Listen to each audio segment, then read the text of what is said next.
Hi and welcome back to another one of my videos. Today I've got something a bit different for you. Today I have got a Colt Umarix 1911 A1. This is a CO2 hand pistol, which is great. The gun is made by Umarix, so it's a German gun. It comes in this rather nice plastic box. Description down the side. Inside the box you've got this nice foam. It's nicely done, looks really pleasant. You get a Allen key for your sights. You get a rotating 8 shot magazine, and then the gun itself. If you're happy, we'll get rid of that. So the gun came out about 12 years ago. I've now owned mine for about 2 years, and I've used it mainly just for plinking in the garden. It's not a hunting gun. It's not powerful enough to do so, but that said, when you've loaded up with new gas, it's pretty fun to shoot. This is the non-blowback version, okay? So this is not a blowback gun. The gun itself is made purely of metal. It's all metal at the top, metal down the side, metal. The only parts that are not metal are the grip, which is a rubberized, which gives you a good feel actually. It's got quite a good grip on there. It's a double action shot. Double action meaning that if you would pull the trigger, if you watch the hammer, it is going to go back. There is gas in here, so I'm going to be careful.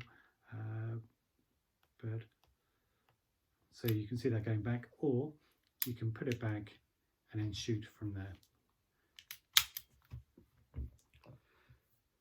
The gun, as I say, is CO2, and it takes the 12-gram capsule.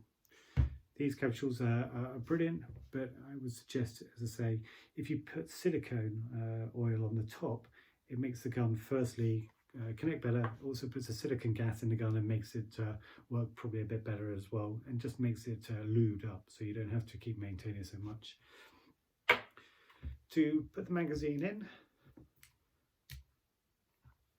you have a slide on here, and this would obviously be the takedown on a real 911. On this one, it brings this forward. The actual magazine yourself, to load it, it's got slight grooves on the side there. Okay, so this is how the gun would obviously then just push it around after each shot. I'm using 1911 Storm. You can use whatever you like. 1911 Storm, 1.77 pellets. So to load it, where the groove is on the side, you push the pellet in and then push it in. Repeat this 8 times until you've got to this point. You then want to just push them all in, because it rotates at every shot. If they're not pushed in properly, you can get a jam, and it's just a bit of a pain.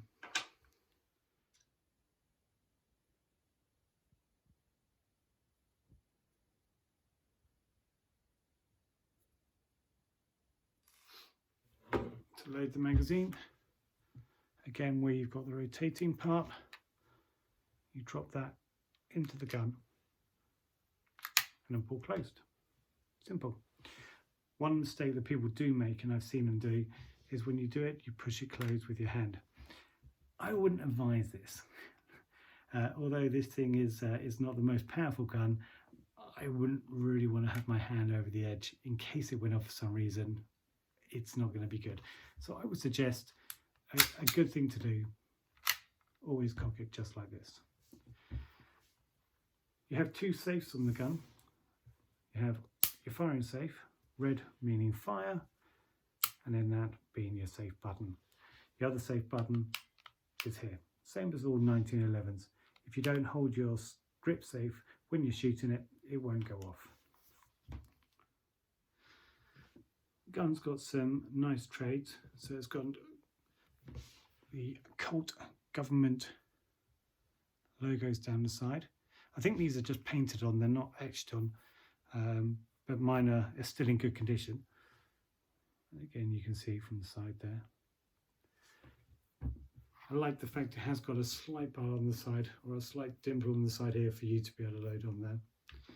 The sights are adjustable from here, but the front one isn't. The front one is fixed. To get into the CO2, you have a magazine release, which you'll see is on a real gun, but on this, when you push it, it pulls the grip up. And there's your CO2. This part here, if you pull it down, I'm not going to release it because this is a fresh CO2. I shouldn't have put it in before, but I wanted to do the firing. I'm sorry about that, so you'd have to just take my word for this. So if you pull this down, that will then release this. You then unscrew this part here, and the CO2 will drop out. You then get your new CO2 with silicone oil on there, put it up into the gun. You then tighten it as much as you can, and then when you push this back up again, it pierces it, and then it's ready to fire.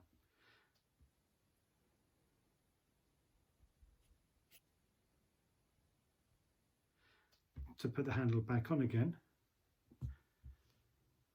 there are several holes on the grip.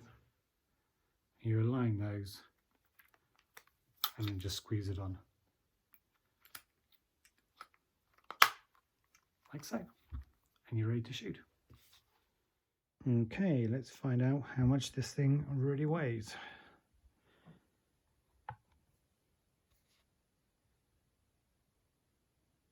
£2.85.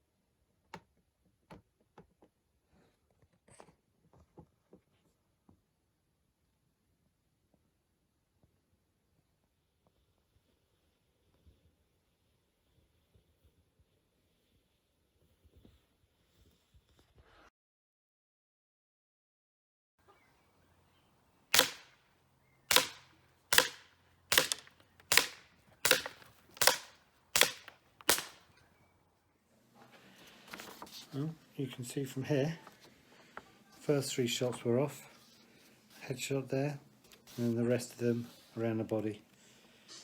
Not bad for 10 metres away, a little bit high, absolutely nothing in the bullseye, but fairly good grouping. So in conclusion, is this a good gun? This gun you can see from the box I bought for £200. The magazines are retailing at around about £15 to £20 each. CO2 you can pick up 10 for not much money at all, a couple of quid, usually about 50p each. And then the bullets, those ones came in at about £8. So £250, yeah, it's a good gun. There isn't much of a kick on it because there's no moving part, which you'll get on a blowback.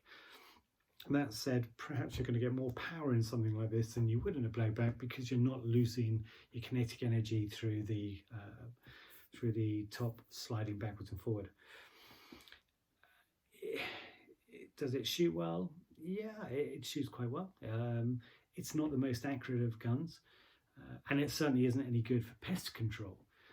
But for plinking in the garden, for shooting targets, yeah, it's okay. It's, as I say, it's not the most accurate, but it's still good fun, and it's still quite loud. I would suggest if you're looking for a replica gun, an air gun, which is legal to own in the UK and is good for plinking, then this is a good gun.